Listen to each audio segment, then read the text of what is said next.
Good morning, everybody. This is Ed Avis speaking. I'm the Managing Director of APDSP, and I want to welcome everyone here today. It's a pleasure having you. We are going to be speaking today about the different large format color printers that are available. And this panel is made up of end users. These are people from reprographics shops. So they are people who are really on the front lines and can offer a very frontline perspective on this situation. You will be welcome to ask questions of the panelists, and you can ask those questions by using the questions tab on your screen. And please go ahead and ask your questions as they come to you. You don't need to wait till the end.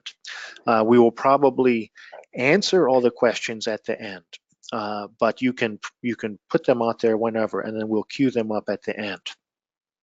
Today we have 4 panelists: Trent Ainsworth from Beeline in Blue in Des Moines, Greg Davis from BPI Color in Milwaukee, Denny Metzapessa from Oresco in Long Island, and Adam Garnett from Eastward Sales in New Brunswick, Canada.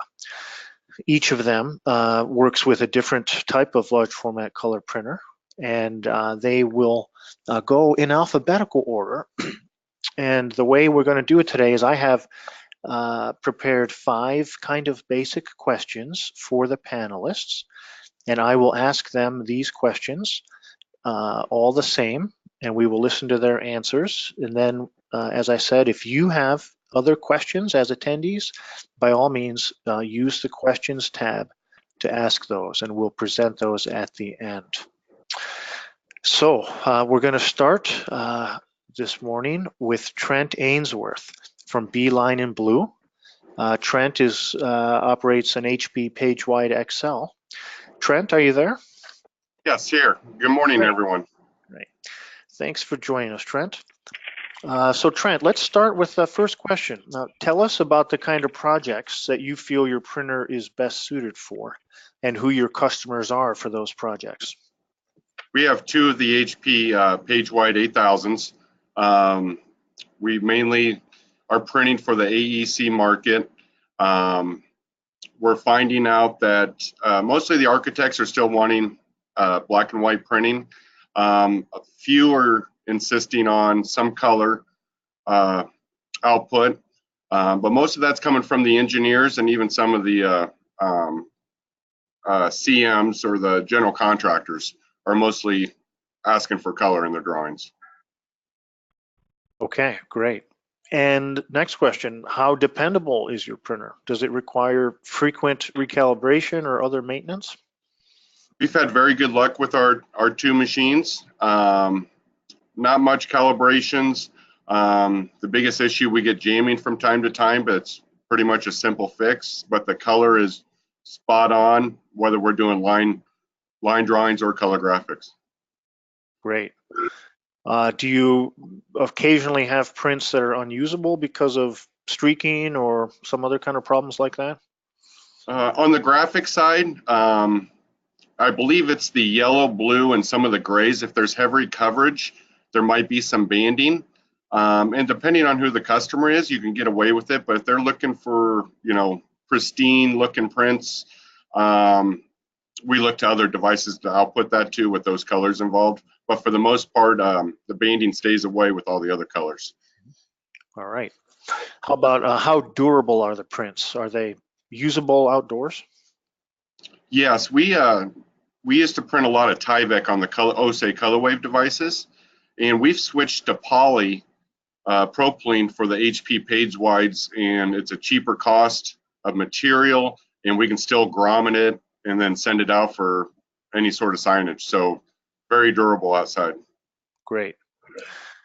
And what would you say some average costs per print are? They line up with what HP PageWide are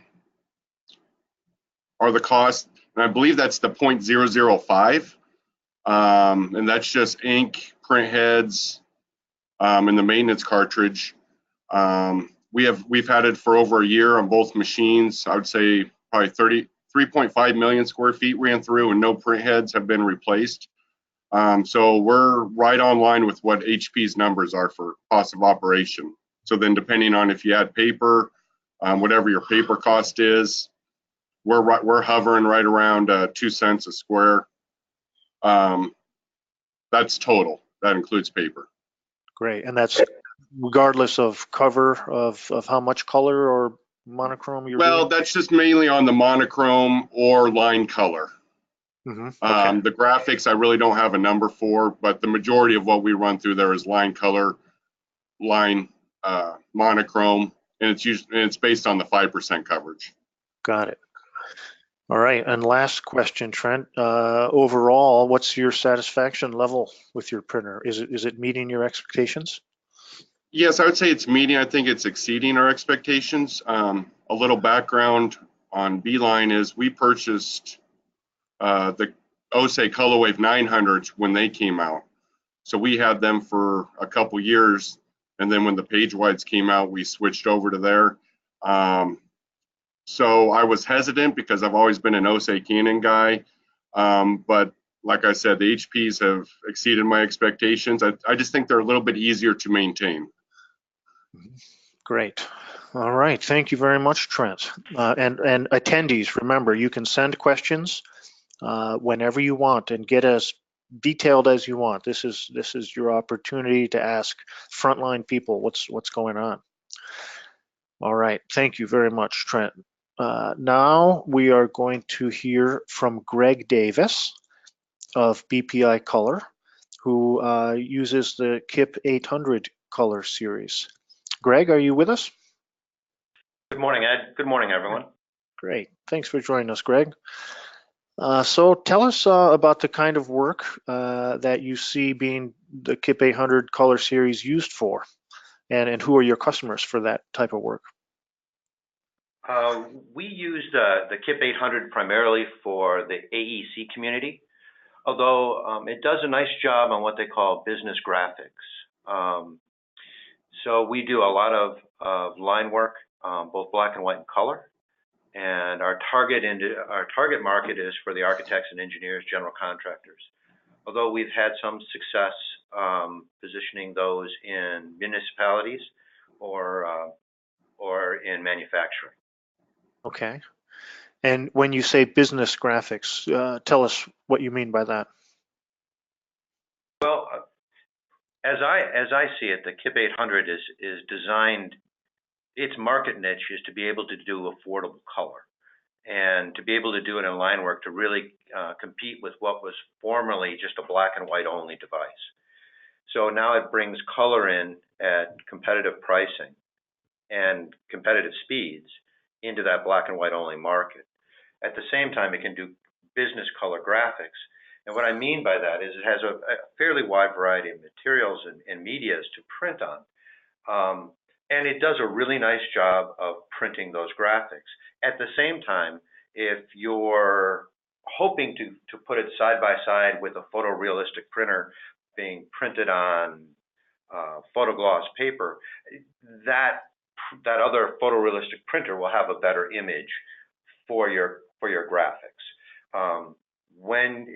If you need to do inexpensive runs of color graphics that can be used, this is a great alternative. Great. And how dependable have you found the KIP 800 to be? Does it require a lot of maintenance or recalibration? We found it to be very dependable. Not only do we use it in our shop, we also sell them to clients, and we also put them in clients' offices in a managed print services or cost per copy or facilities management, whatever the term du jour is. One of the nice things about its dependability is many of my largest clients have these in their offices. So it's been very successful for us as far as financially, but it also, because it's so dependable, it really leaves a good impression with our clients. And that's critical for us. Great. It does not require calibration. It has permanent print heads, and on the maintenance side, the KIP software that supports the printer, which I'm really a big fan of the software itself, even has preventative maintenance alerts and email capability to send us messages as the servicing dealer when certain things are getting close to being end of life or close to being used up, so we can make a preventative maintenance call and keep them from a break fix and being down. Nice. And that software is provided with the printer from KIP? Oh, yes, it is. Mm-hmm. Great. All right. And how durable are the prints? Can they be used outdoors? Yeah, the prints are very durable. It's a toner-based color system. So just like the black and white prints or the copier that's in people's offices, it's a toner-based system. And so that's not water soluble, and they can easily be used outdoors. And as I said, there's a pretty good variety of media to put it on. Okay, great. And how about your cost per print? Quite honestly, I've been very pleased. KIP sends out, as do all the manufacturers, of course, their particular propaganda about what kind of costs are. I'm one of those trust but verify guys, and we've run the numbers. Their material that they send out on their cost is accurate, and I've been very, very impressed with the low cost of operation. They're estimating a 6% coverage in black and white to be like 0.6 cents for toner usage, where if you do color CAD, approximately 14% coverage, the cost per square foot comes up to 1.6 cents a square. Great. So it's very inexpensive. Excellent. And your overall satisfaction level, is it meeting your expectations? Oh yes, by far it exceeds my expectations. As I mentioned, we place them in clients' offices, and many of them are our largest clients. So we have it's both a benefit. It's a great benefit to us that this is so dependable and so reliable. My clients that have switched to this are thrilled. It's really bringing color line work back into their drawings. Great. All right. Thank you very much, Greg. Again, attendees, feel free to send questions anytime. Our next panelist is Adam Garnett from Eastward Sales. And Adam will be talking about the Vortex printer. That's a printer that is not as common as the others. Adam, are you there? I am. Good morning, everyone. Great. Thanks for joining us, Adam. Mm-hmm. So, Adam, tell us about the kind of work that you find is best suited for the Vortex printer. Well, I've had the printer about a year now, and our bit of history, company-wise, our primary printing would be the AEC as well, but we do mix in graphics and some other variants as well. So in terms of coverage, our printing could range from that 5% up to 50%, depending on the printing. So we do kind of a mix, all different sorts of printing, and okay. So I guess in terms of how it prints, it works. The AEC works very well with that. We've had real good luck, and I think in the last year done about 1.4 million square feet on the single machine. And that's intermixed with as well graphics, point of display, just inexpensive, throw on the wall in a shop type thing. That's not, as some others have mentioned, I mean, it's not made to compare with photographics of a high-end printer, but it does serve its purpose. Great. And how dependable have you found it to be? Does it require a lot of maintenance or recalibration? Maintenance, so to keep things running well, typically there's a daily maintenance routine, just wiping down and introducing some water into the system just to keep things from drying out. So there is a daily 5-minute process we do with it. Other than that, it's been quite dependable. As long as we keep that up, it's I mean, downtime might have been a few hours over, a year, just about a year there now. So Great. And are there sometimes prints that are unusable because of streaking or banding or some things like that? So occasionally, so there are print heads that do, if you're constantly running, and in particular with the blueprints and such, you wear out certain spots in print heads. So occasionally, typically with the low coverage blueprints, they're not, a little mark here or there is not making a difference. If you're trying to do more of the graphic end, you don't keep the print heads kind of clean up and maintained. Occasionally, there's a bit of wastage, but it would be minimal. Okay. And how durable are the prints? Are they usable outdoors?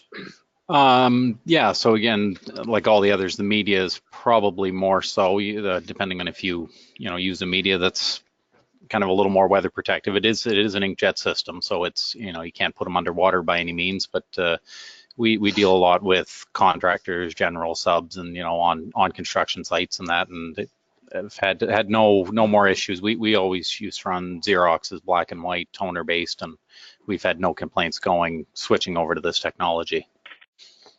Excellent. And cost per print? As marketed by so I guess the Vortex is marketed to be at 5% coverage can be under a cent. It's a little tricky to give an exact number with what we do because we don't do strictly line drawings. Most now are filled with halftones and hatches and backgrounds. So it has ways of calculating on the system there, the exact coverage in that, but typically in the 5% range, it's right around a cent or a little under. If you get into heavier coverings than that, which occasionally we get into, overall with all the printing we do is probably in the 2.5 cent range for ink, print heads, all the consumables for it there. Okay, great. And last question, your overall satisfaction, is it meeting your expectations? Absolutely. Like I say, we switched primarily in our market from toner based with Xeroxes and Ose's, some older equipment, but no, we've been running this one about a year. Like I say, about just about 1.5 million on it, and actually I've got a second one coming in next week. So we want to expand the graphic end of stuff. We haven't been able to with our regular printing, so we're going to use that one to try and expand that market. So quite pleased. Excellent. Well, that's a good endorsement that you've got another one coming. Mm-hmm. Great. Thank you very much, Adam. Okay. Now let's move on to Danny Metzapessa from Oresco, who has several Canon printers, and he also runs the Ose Colorwave. Danny, are you there with us? Yep. Good morning, Ed. Good morning, everybody. Great. Good morning, Danny. Thanks for joining us. So let's start with that first question. What kind of work do you think your Canon and Ose printers are best suited for, and who are your main customers? We're just like everybody else. We deal with the AEC market, subcontractors, realty companies, new market that we've actually just been getting into. We've been pretty lucky. We've been getting a little bit of the East Coast Hollywood boom over here. So we've been working with cinema companies and different types of TV. So that's been a new market that we've been working with. So over at Oresco, we've been in business for 60 years, and the owners here, they believe in having a cheaper machine that's more effective for what the specific need is. So therefore, compared to some of the other people, we actually have 5 or 6 different machines that are specifically designed for each task. So we have the Canon 780, which is ideally that we'll use for our line drawings, which is a die-based system. So it's not weatherproof, but it's great for those customers who just want a quick color line drawing. And then we also have 2 Pro Series in our shop. We have a Pro Series 4000, which is intended for photography, and we have a 4000S, which is the S is for more signs and speed. So that will speak for itself. We'll do any type of temporary signage on those machines. The Pro Series is a new product that came out a couple years ago. Canon re-engineered the printers from scratch. I think they spent like $130 million, and it's a pigment-based system. So they have all outdoor capability, which is a beautiful feature, and they also have a 60-inch model that we will be getting in, I think, fairly soon. And they also came out around Christmas time with this TX3000, which is the hybrid in between the IPF series and the Pro series. It's a very, very quick machine that could do line drawings or any type of sign work for customers.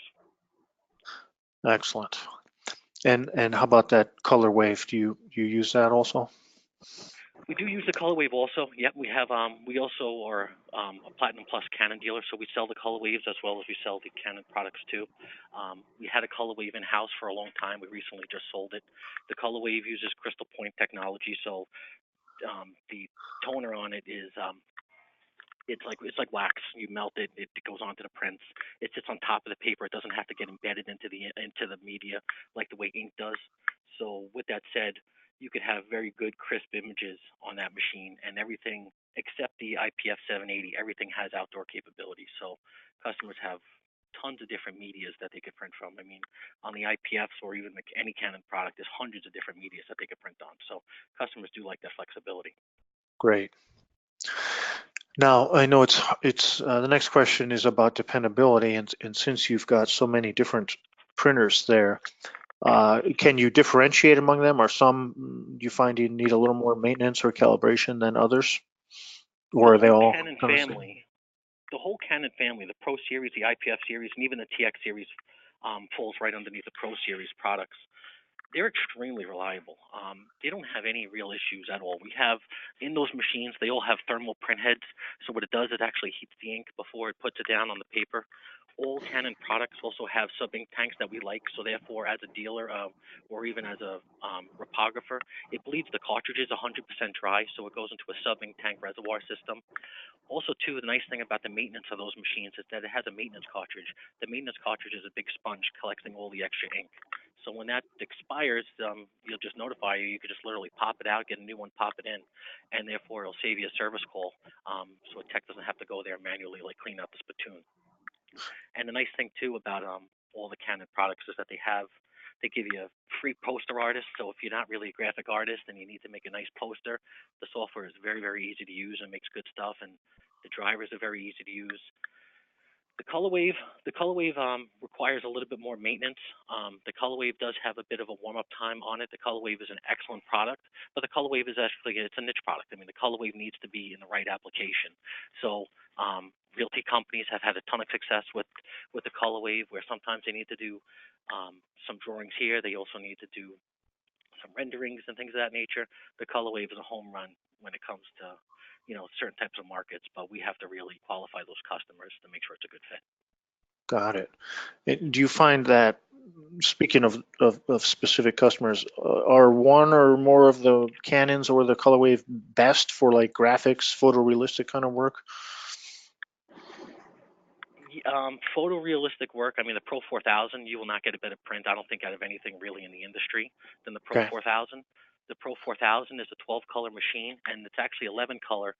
The 12th color is actually a clear coat that it actually puts over the print to actually protect it too. So the Pro 4000, in comparison to all the other products, is kind of the slower one. They're kind of going after the Epson market there and trying to keep, because there's a lot of Canon cameras out there, so they're trying to keep the family together. If you have a Canon camera, therefore the Pro 4000 will match you perfectly. The quality is amazing. The Color Wave has beautiful print quality too. I mean, we have a lot of different styles of prints, and the fact that the Color Wave is able to print 4 pages per minute, while the Canon Pro is probably do about a page per minute. So the Pro 4000 is unbelievable. Got it. Great. And how often do prints out of any of the machines, how often are they damaged or unusable because of print head problems or streaking or something? Oftentimes, truthfully, the answer is never. I mean, when you're loading any of the Canon products, it's very, very simple. I mean, sometimes with other products that I've dealt with in the past, because we were HP dealers and we were KIP dealers and stuff, and some of the other, even OSE products, Xerox products, when you go to load the media, there's some time of finagling to do with certain different types of products. With the Canon, it's just so easy. You just feed the product, you feed the paper right through, it takes it automatically, and there's almost never, ever. I mean, we've done millions of prints, and I've probably seen a head hit twice in my lifetime, and that's God's honest truth. Great. And talk to us a little about durability. Which of them can be used outdoors? Any of the Pro Series, any of the TX, as well as the Color Wave, all have outdoor capabilities. The Pro Series, the Pro 4000, since it has that clear coat, will last the longest. Canon's, forgive me, and if anybody from Canon is listening, I think they said it's about a 6-month durability, while all the other prints are saying is more of like a 3-month durability. The Color Wave, OSE also says that that's a 6-month durability. We've actually taken prints from the 4000 and the Color Wave, and I've actually put them back on the back fence of our shop, and I just let it get hit by the sun all day long. And it took about a year for the Color Wave print to start to fade. And the Pro 4000 print of the 4000S, that hasn't even started to fade yet, and that's been out there for about 5 months. So that still looks pretty good. So that's from personal experience. Great. How about talk to us a little bit about cost per print? The cost per print is naturally it's slightly higher. There's always going to be a little bit of trade-off where these machines are cheap up front, but on the back end, they're not expensive, but it's going to be pennies versus half a penny versus it is like on the KIP 8 series. So my cost for ballpark for a full bleed 24 by 36 photo is going to roughly be about 40 cents a square foot, and I'm going to be printing that on one of the Pro Series, depending on what the customer application is. But that's like my basis. But for line drawings, you're talking pennies. I mean, my cost is probably going to be about 8 or 9 cents a square foot for full, color. I'm talking renderings, and it's going to be even cheaper for line drawings. Got it. And are those prices in line with what Canon told you when you acquired the machines? I think Canon is generous. I think Canon, they say the numbers are slightly lower than what we've seen, but is it completely, very far away? No, not at all. I mean, the products are absolutely wonderful. We've been, like I said, we became a Platinum Plus partner for Canon because of the reliability of the products and the partnership that they've been able to give to us. So we've exclusively used their products. So just because we're fighting over pennies really isn't a big deal. Great. And last question then, Denny, overall satisfaction. Are the printers meeting your expectations? They absolutely do. I mean, if you ask the one printer to try to do something that is not really intended to do, I mean, the IPF 780 can make a beautiful photograph, but if I asked it to make a beautiful photograph for outdoors, I mean, so naturally I'll speak for itself. But the other products, if you print what you're looking to print on that printer, the print quality is amazing. The drivers are extremely easy to use, and also too, working with Canon is great. I mean, they're really one of the best vendors that are out there. They're trying to become the world leader in printing, so they have hotlines and different things that give us dealer support, customer support. Anybody who buys a Canon printer, I think they have lifetime. You could call up the 1-800 number and they'll always give you free support at any given time. So it's a really nice feature that they offer to us and the customers. Great, great. All right, well, thank you very much, Denny, and the other panelists. Okay, so now attendees, we have a good number of questions that have come in. Feel free to continue sending questions, but now I'm going to dive into these questions, and I'll take them, I'll skip around a little bit as I can, but I'll try to take them in approximately the order that they came in. This first question is for Greg. Greg, the question is, have you ever used the KIP substrates from Deatskin? Yes, we've used those on occasion. And any opinion on those? Are they working out for you, or? Yeah, again, there are materials that are designed for the machine itself, and we've had a pretty good result on using those. I don't have a great deal of expertise in the wide variety that's there. I know that we've used some of the scrim vinyls, and they've worked well. Okay, great, thank you. Next question is for Trent. The question is, on the HP, do you have maintenance agreements? And if so, how does the cost compare to OSE service agreements? Yes, we do. We actually go through Konica Minolta for our service, and that was one of the main reasons we switched. We switched from plot wave 900s and replaced them with the page wides, and I just figured that out this morning. Over an annual cost savings, we saved over $45,000. We went from paying I think that was 5,000 a month for OSE, 2 plot waves, and we're a little over 1,200 a month for 2 page wides. Great. And in terms of the agreements, are they approximately the same in terms of what the maintenance agreement covers? There was, I think there was toner included on the plot wave 9, so the numbers, I didn't take that off. Whereas, you know, on the Conic or on the HP page wides, we do have to pay for the ink. So toner was included on the OSE, so Got it. Okay. it might not have been as much savings. Got it. All right. Trent, we have a couple other questions for you while I've got you. What software do you use to drive your page wide, and how do you feel it works? We use the HP Smart Stream software. We used Op Center PLP for probably the last 10 years, and I just loved PLP. I just think it's the easiest software to use, but I don't know if I was being cheap or I wanted to save some money. But we're using the Smart Stream. It's okay. It's getting better and better. They're updating it. I think we get an update maybe every once a month where they're just kind of tweaking some things. It's just not as easy as the PLP, but it does the job, and it gets the prints out quickly. Okay. Trent, this next question is very much related. I'm going to read the whole question to you, and you've already answered part of it, but maybe you can answer the other part. On the PageWide 8000, tell us a bit about the software. Do you use the HP software or direct print through another application, Adobe, PLP, etc.? Have you had issues using third-party applications to print directly to the machine?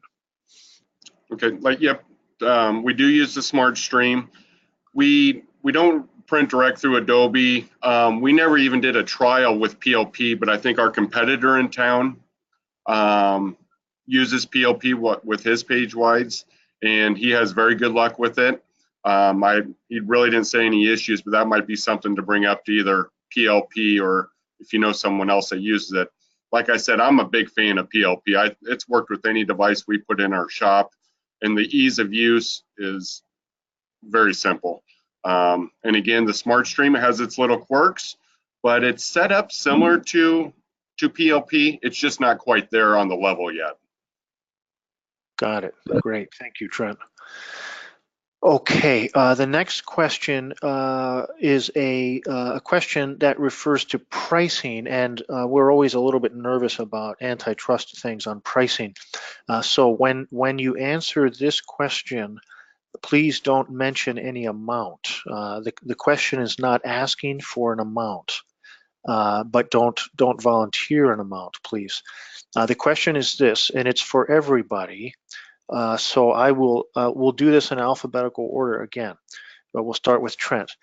Are any of you charging the same price for monochrome versus color prints? And you can just answer it yes or no. Trent? We just adjusted our pricing last month, and I did drop my color line drawings down to the same as monochrome. Okay, Greg Davis? Well, that's a great question, and that's an internal debate that we're having. For the vast majority in our market, they're paying more for color. We do have two of our largest clients that are paying the same. Okay, thank you. Adam? Yeah, so ours actually very, very similar there. With the majority that it is still additional fees for the color. We do have the option of matching, and there are certain clients that we do that for, but the majority we do, there is a separation between the two. Okay, thank you. And Denny? Yeah, we actually we always charge more for color. We don't have any customers that we match. We just feel that color is in its infancy, and that we're aggressively priced with our color, but customers will pay more for that. Got it. Great, thank you. Okay, next question. This is also for Trent. I'm going to read it to you exactly as it's written, Trent. I'm not sure specifically what the question is, but maybe you'll understand it. On the HP, Any issues with half size, specifically with grayscales, hatches, screens, when doing a 50% reduction? No. The only issue we had with half sizes was, I believe they came out with a kit to make sure the speed was the same, getting the same speed as what you're doing full size. And that the service techs had to put in some parts or adjust something, and then they got that figured out so it'd be, you're getting the speed it was supposed to be for the half sizes. But the quality, I believe it is the 1200 DPI. I mean, the quality is great. The grays are great, and then the hatching is also good too. Great, thank you. This next question is for Adam. Adam, is the Vortex toner or ink-based? Ink-based. It's be quite comparable with the page-wide technology. It's stationary print heads with 2-liter ink cartridges. Yeah. Got it. It's like a single pass printer, right? All 4 colors come out at one That's shot. correct. Yeah. So it has your typical cyan, yellow, magenta, and two blacks or MKs. Single pass, two print modes. High quality is 1 inch. 1 inch is. Oh, sorry. Let me rethink that. 1 foot a second. That's draft quality. 6 inch a second on the high quality setting. Got it. Great. Thank you. Okay. This next question again is for all four of you. So again, let's do this in alphabetical order. The question is, what about space requirements? Do any of these machines have issues with needing too much space in customers' offices? Trent, what's your experience with that? Since we are not HP dealers, we do not resell these. If we do resell them, it'd have to go through Canon and Minolta.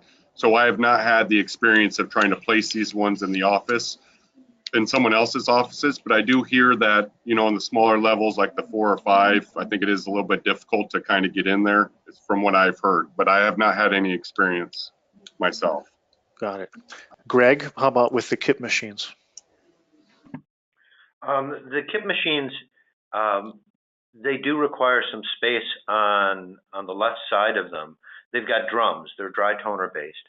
And we do need some space on the left side to be able to insert the drums or remove them when they need maintenance on those, or to insert the toner cartridges.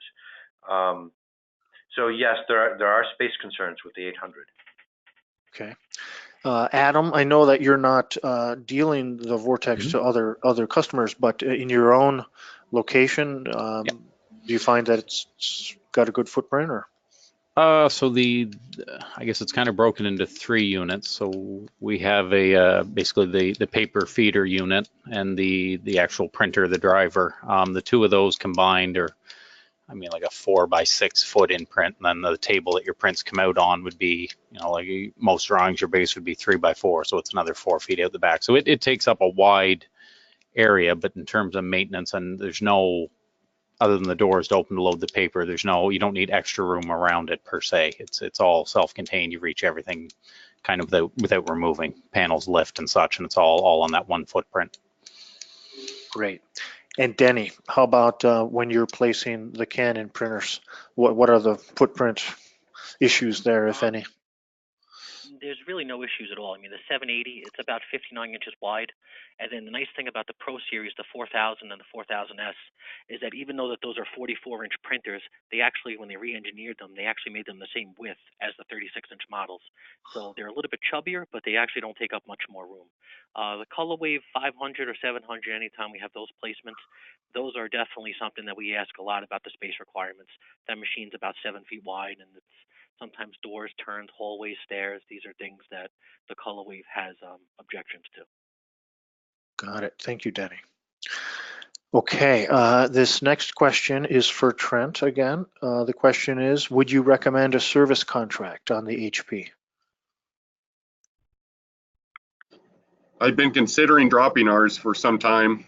They really don't need any. I know some other some other companies that have service agreements have gotten their techs trained. I think HP had a special back in the day where they actually trained their own techs, which is something I'm hope they bring back, because I would love to send my 2 techs off and maybe either get rid of the service agreement or at least get it discounted some more. So I have been considering dropping it. Okay, great, thank you. All right, the next question again is for all 4 of you, and you can answer this with the MSRP if you want, or with what your price is, or maybe to be so that we're comparing apples to apples. Let's answer this question with the MSRP, and people know what kind of discount they can get from their own supplier. But the question is this: can we please get a price range for these devices? So Trent, what's the MSRP on your printer? I think it's around 62,000. Okay. And that might just be for the printer itself. I'm not sure if that's got that stacker involved or not. So it's right around 62 to 65,000. Okay. And Greg, your kit printer? Well, there are a variety of configurations.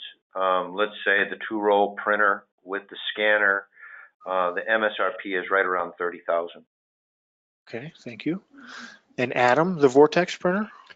So I should preface first that it's this would be Canadian dollars, but it's about 68,000. Okay, great.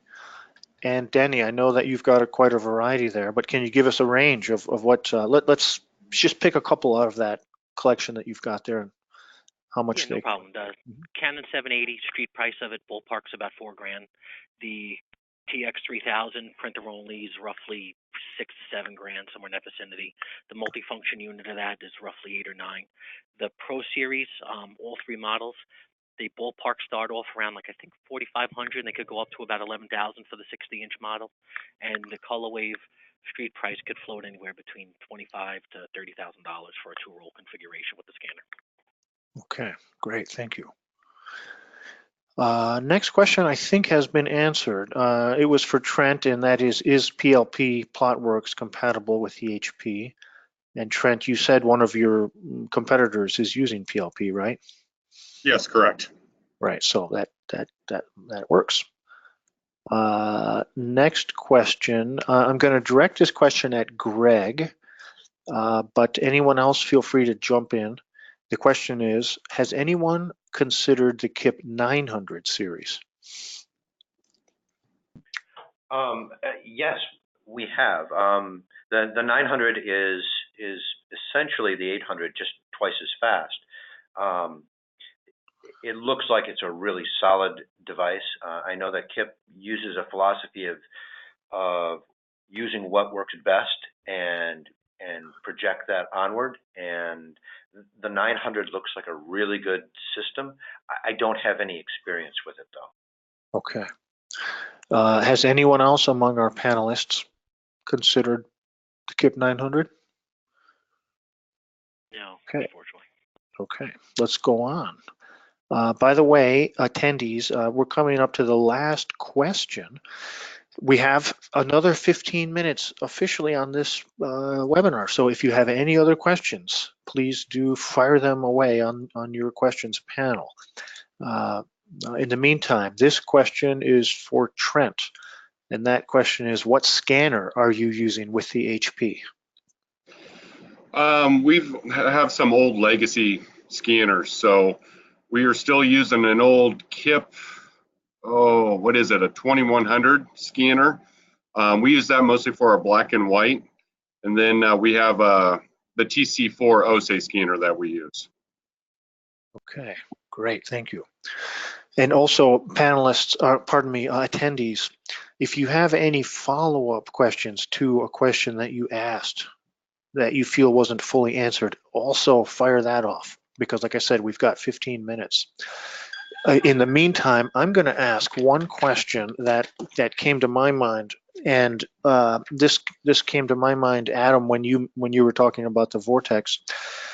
Can each of you please comment on the speed of your printer and kind of how that compares or how that helps you with production. Trent, let's again in alpha order. Let's start with you, Trent. How fast is that page-wide printer? It spits them out quick. The days of trying to run 2 machines are, man, you'd wear yourself out. But it's got to be around. I think we've got it spec'd out to about 30 Ds a minute. And when we switched over, I didn't feel that the speed was important because, say the ColorWave 900s compared to the page wides, they talk about the pausing issues on the ColorWave 9, and I'm like, speed isn't as important as it was in the days. Well, it's helpful, I'll tell you that. When you're in a production environment and you've got to bust some prints out, it's nice to have that consistency of the page wides. Great. Greg, how about the KIP? The KIP 800, its speed is 8D a minute for color and 10D a minute for black and white. It's a consistent speed. There is no draft mode versus high quality mode. It's 8 or it's 10. And you'd asked about the 900 just briefly. That's twice as fast. So it's 16 and 20. Got it. And Greg, as Trent mentioned, production levels, do you find that you use it? I mean, do you need that speed, or is it overkill? Oh no, you definitely need that speed. Okay. Absolutely, it's tremendous. Okay. Adam, what's the speed of the Vortex printer? So I'm not, as I said earlier, I tried to say earlier, I guess on the high quality mode would be 6 inches a second. Draft mode would be a foot a second, so it equates out to about 30 D a minute. One of the features of is the Vortex can take a 42-inch wide roll. So if you're printing B1s or the wider rolls, you're putting a B1 sheet out, and because you're going the short way instead of the long way, so it's a couple seconds when that one's out as well. So it's pretty handy, the same speed as a D size. So great. And the fact that you've done 1.5 million square in the last year sounds like you are using that speed, huh? It's coming in handy. Yeah, we have several production contracts. We're on deadlines to get them out the door. So that's, yeah, definitely that's part of the reason we've opted to get a second machine, is because we haven't been able to explore the graphic possibility and the inexpensive color prints, because it's constantly running just that line drawings and sketches and such. Great. All right, and Denny, talk to us a little bit about the Canon and the OSE speeds. We're using traditional inkjet, so naturally my speed's going to be a lot less. I mean, we have the ColorWave, which is doing 4 pages per minute, the TX series, which is doing 3, and then most of the other printers are roughly doing about 1 to 2 pages per minute in high quality mode. Got it. Okay, thank you. All right, we did have one other question come in. This one is for Greg. Greg, what software are you using to run the KIP? We predominantly use the KIP software. It's called Print Pro.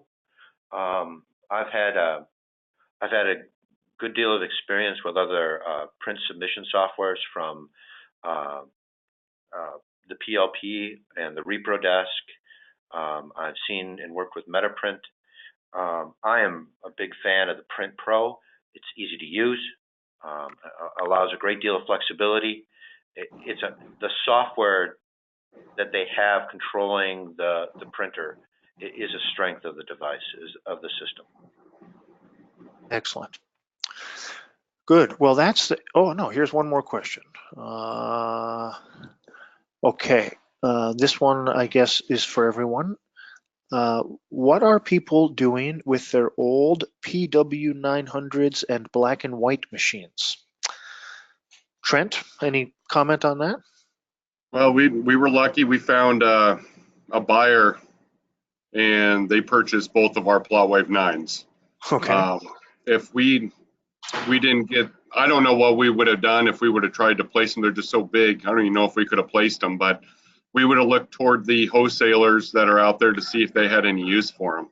And I don't think they do, because you got to have scanners with them, I think, for them to ship them overseas. So we got pretty lucky. We got some money out of it to help with our install costs of the page wides. Got it. Greg, did you have any old machines to unload when you got your latest? Yes, we've got 4 different offices, and we are transitioning all of them into having color capable devices for the production printing. Some of our devices were so outstanding that they had a very long, profitable life, and have since been retired. Okay. And when you retire them, what do you do with them? If we can sell them to a reseller, we will. Again, many of them have been around for a long enough period of time that we don't even want to sell them to a potential client. Right. So we often look for a reseller or someplace to ship it overseas. Got it. And Adam, how about you? Have you retired some machines since you got the Uh, Vortex? yeah, we predominantly used, I guess, older Xerox models, 8830, 8825 series, so they're not exactly mainstream by any means. So what we've done with most of those is any salvageable parts that we can send to suppliers for customers that still use them. We've tried to kind of sell back supplies and modules for that, and the Hulk's essentially just for metal. It's again much like the other. It's not something you want to sell to a client or something, because it is quite outdated. Right. Right. Great. And Denny, how have you unloaded old machines? Sometimes we take them back. Sometimes we cannibalize them. Sometimes we take them back from customers and resell them if they're good. Sometimes we take them apart and sell them for scrap metal. Sometimes we do ship them overseas. Or sometimes if I even have machines on my showroom floor that, a model that we're currently using as a demo model, customers might even just want to come in and look for a discount and try to buy that one from us. So Okay. that's Great. Thank you. All right. We did get another question. I'm going to read the question. I'm not quite sure who it is for, but I'll read it, and then whoever is appropriate, please reply. How do you keep Print Pro from automatically rolling to the next size paper when a smaller roll runs out? I don't have that problem when I use PLP. I believe that question would be for me on the Okay. KIP system. There are a number of different ways that you can set up the printer itself. That you can tell it inside the printer what kind of you to use the exact roll size that you specify. You also can set up a percentage of waste that is allowable, and that can cover a lot of what you're doing. And finally, I've got a client who is using the KIP 800 in their office, and they have a variety of sizes that they use.